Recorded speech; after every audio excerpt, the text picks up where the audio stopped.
श्रीमद् भागवत महापुराण षष्ठ स्कंद तीसरा अध्याय यम और यमदूतों का संवाद।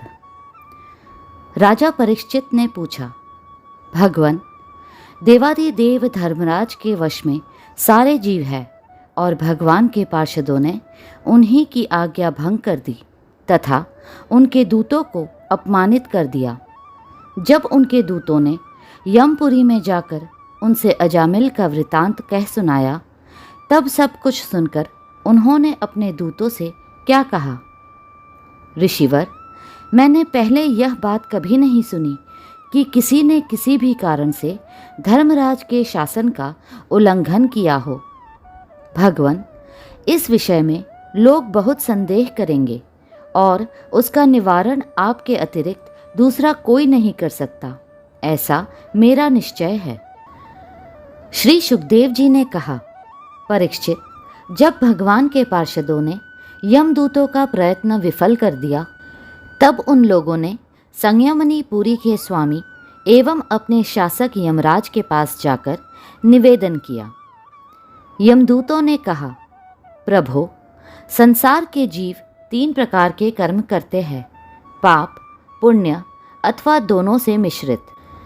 इन जीवों को उन कर्मों का फल देने वाले शासक संसार में कितने हैं? यदि संसार में दंड देने वाले बहुत से शासक हो तो किसे सुख मिले और किसे दुख, इसकी व्यवस्था एक सी न हो सकेगी। संसार में कर्म करने वालों के अनेक होने के कारण यदि उनके शासक भी अनेक हो तो उन शासकों का शासकपना नाम मात्र का ही होगा, जैसे एक सम्राट के अधीन बहुत से नाम मात्र के सामंत होते हैं। इसलिए हम तो ऐसा समझते हैं कि अकेले आप ही समस्त प्राणियों और उनके स्वामियों के भी अधीश्वर हैं। आप ही मनुष्यों के पाप और पुण्य के निर्णायक, दंडदाता और शासक हैं। प्रभो, अब तक संसार में कहीं भी आपके द्वारा नियत किए हुए दंड की अवहेलना नहीं हुई थी, किंतु इस समय 4 अद्भुत सिद्धों ने आपकी आज्ञा का उल्लंघन कर दिया है। प्रभु, आपकी आज्ञा से हम लोग एक पापी को यातना गृह की ओर ले जा रहे थे, परंतु उन्होंने बलपूर्वक आपके फंदे काटकर उसे छुड़ा दिया। हम आपसे उनका रहस्य जानना चाहते हैं। यदि आप हमें सुनने का अधिकारी समझे तो कहे। प्रभु, बड़े ही आश्चर्य की बात हुई कि इधर तो अजामिल के मुंह से नारायण यह शब्द निकला और उधर वे डरो मत कहते हुए झटपट वहां आ पहुँचे। श्री सुखदेव जी कहते हैं, जब दूतों ने इस प्रकार प्रश्न किया, तब देव शिरोमणि प्रजा के शासक भगवान यमराज ने प्रसन्न होकर श्री हरि के चरण कमलों का स्मरण करते हुए उनसे कहा। यमराज ने कहा, दूतों, मेरे अतिरिक्त एक और ही चराचर जगत के स्वामी हैं। उन्हीं में यह संपूर्ण जगत सूत में वस्त्र के समान ओतप्रोत है। उन्हीं के अंश ब्रह्मा, विष्णु और शंकर इस जगत की उत्पत्ति, स्थिति तथा प्रलय करते हैं। उन्हीं ने इस सारे जगत को नथे हुए बैल के समान अपने अधीन कर रखा है। मेरे प्यारे दूतों, जैसे किसान अपने बैलों को पहले छोटी छोटी रस्सियों में बांधकर फिर उन रस्सियों को एक बड़ी आड़ी रस्सी में बांध देते हैं, वैसे ही जगदीश्वर भगवान ने भी ब्राह्मण आदि वर्ण और ब्रह्मचर्य आदि आश्रम रूप छोटी छोटी नाम की रस्सियों में बांधकर फिर सब नामों को वेदवाणी रूप बड़ी रस्सी में बांध रखा है। इस प्रकार सारे जीव नाम एवं कर्म रूप बंधन में बंधे हुए भयभीत होकर उन्हें ही अपना सर्वस्व भेंट कर रहे हैं। दूतों, मैं इंद्र, निरृति, वरुण, चंद्रमा, अग्नि, शंकर, वायु, सूर्य, ब्रह्मा, 12 आदित्य, विश्व देवता, 8 वसु, साध्य, 49 मरुत, सिद्ध, 11 रुद्र, रजोगुण एवं तमोगुण से रहित भृगु आदि प्रजापति और बड़े बड़े देवता सब के सब सत्व प्रधान होने पर भी उनकी माया के अधीन है तथा भगवान कब क्या किस रूप में करना चाहते हैं इस बात को नहीं जानते, तब दूसरों की तो बात ही क्या है।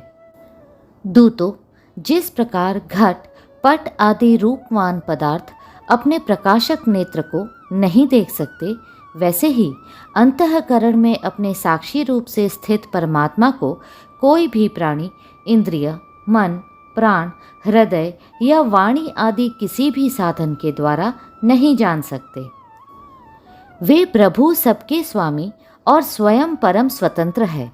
उन्हीं मायापति पुरुषोत्तम के दूत उन्हीं के समान परम मनोहर रूप, गुण और स्वभाव से संपन्न होकर इस लोक में प्रायः विचरण किया करते हैं। विष्णु भगवान के सुर पूजित एवं परम अलौकिक पार्षदों का दर्शन बड़ा दुर्लभ है। वे भगवान के भक्तजनों को उनके शत्रुओं से, मुझसे और अग्नि आदि सब विपत्तियों से सर्वथा सुरक्षित रखते हैं। स्वयं भगवान ने ही धर्म की मर्यादा का निर्माण किया है। उसे न तो ऋषि जानते हैं और न देवता या सिद्धगण ही। ऐसी स्थिति में मनुष्य, विद्याधर, चारण और असुर आदि तो जान ही कैसे सकते हैं। भगवान के द्वारा निर्मित भागवत धर्म परम शुद्ध और अत्यंत गोपनीय है। उसे जानना बहुत ही कठिन है। जो उसे जान लेता है वह भगवत स्वरूप को प्राप्त हो जाता है। दूतों, भागवत धर्म का रहस्य हम 12 व्यक्ति ही जानते हैं। ब्रह्मा जी, देवर्षि नारद, भगवान शंकर, सनत कुमार, कपिल देव, स्वयंभुव मनु, प्रहलाद, जनक, भीष्म पितामह, बलि, सुखदेव जी और मैं अर्थात धर्मराज।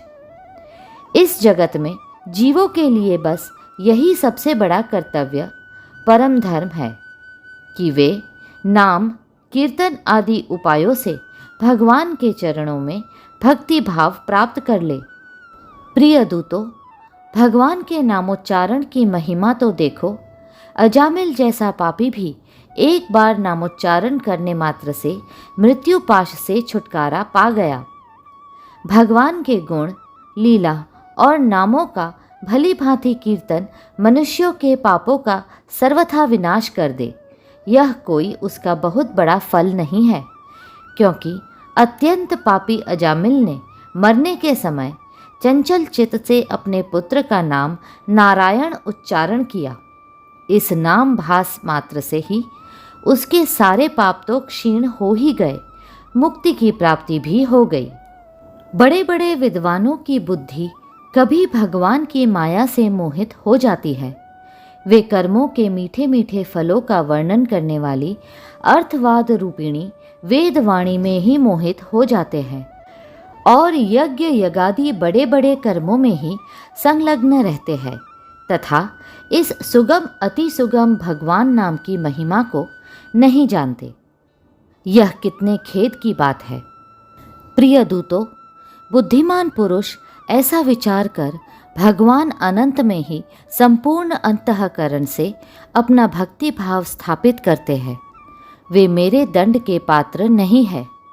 पहली बात तो यह है कि वे पाप करते ही नहीं, परंतु यदि कदाचित संयोगवश कोई पाप बन भी जाए तो उसे भगवान का गुणगान तत्काल नष्ट कर देता है। जो समदर्शी साधु भगवान को ही अपना साध्य और साधन दोनों समझकर उन पर निर्भर है, बड़े बड़े देवता और सिद्ध उनके पवित्र चरित्रों का प्रेम से गान करते रहते हैं। मेरे दूतों, भगवान की गदा उनकी सदा रक्षा करती रहती है। उनके पास तुम लोग कभी भूल कर भी मत फटकना।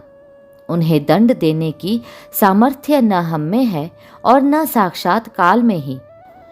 बड़े बड़े परमहंस दिव्य रस के लोभ से संपूर्ण जगत और शरीर आदि से भी अपनी अहमता ममता हटाकर अकिंचन होकर निरंतर भगवान मुकुंद के पादारविंद का मकरंद रस पान करते रहते हैं।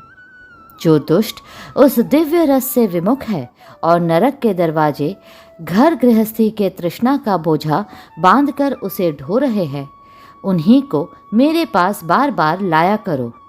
आज मेरे दूतों ने भगवान के पार्षदों का अपराध करके स्वयं भगवान का ही तिरस्कार किया है। यह मेरा ही अपराध है। पुराण पुरुष भगवान नारायण हम लोगों का यह अपराध क्षमा करे। हम अज्ञानी होने पर भी है उनके निज जन और उनकी आज्ञा पाने के लिए अंजलि बांधकर सदा उत्सुक रहते हैं। अतः परम महिमान्वित भगवान के लिए यही योग्य है कि वे क्षमा कर दे। मैं उन सर्व अंतर्यामी एक रस अनंत प्रभु को नमस्कार करता हूँ। अगला अध्याय शीघ्र ही साझा होगा। कृपया करके लाइक, सब्सक्राइब और शेयर करें। हरे कृष्णा कृष्णा कृष्णा